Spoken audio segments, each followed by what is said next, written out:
సంకేతం ముందు ఈ అమ్మాయిని మానసికంగా సంతృప్తి పరచడానికి కూడా.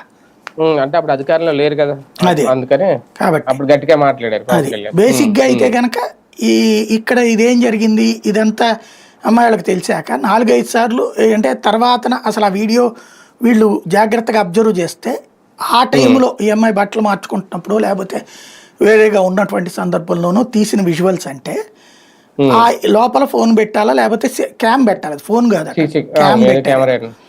అది కూడా సీసీ కెమెరాలు అంటే అయితే తెలిసిపోతుంది. ఇప్పుడు అదేదో బటన్ టైప్ ఆఫ్ క్యామ్స్ వస్తున్నాయట, బయటికి కూడా కనబడకుండా ఉండేటటువంటిది.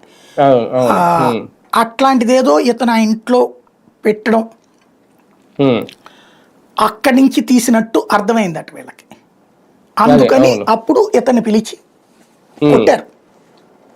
అంటే ఇతను అడుగుతున్నప్పుడు ఇతను తత్తరపడేటప్పటికి కొట్టారు. ఒకసారి కొట్టలేదు, 4-5 సార్లు పిలిచి కొట్టారు. ఇతను అప్పుడు కమిట్ అయ్యాడట, 30 లక్షలు ఇట్లా ఇస్తే చేశాను నేను వాళ్ళకి అని చెప్పేసి 20 లక్షల రూపాయలు ఇట్లా అనేది కూడా అంతవరకు ఆ పాయింట్ వాస్తవమే.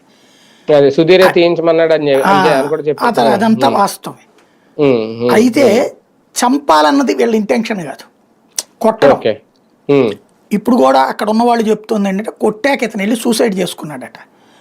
ఎందుకంటే ఇతనికి ఆప్షన్ లేకుండా పోయింది. ఇప్పుడు వీళ్ళ దగ్గర దూరం అయిపోయినట్టు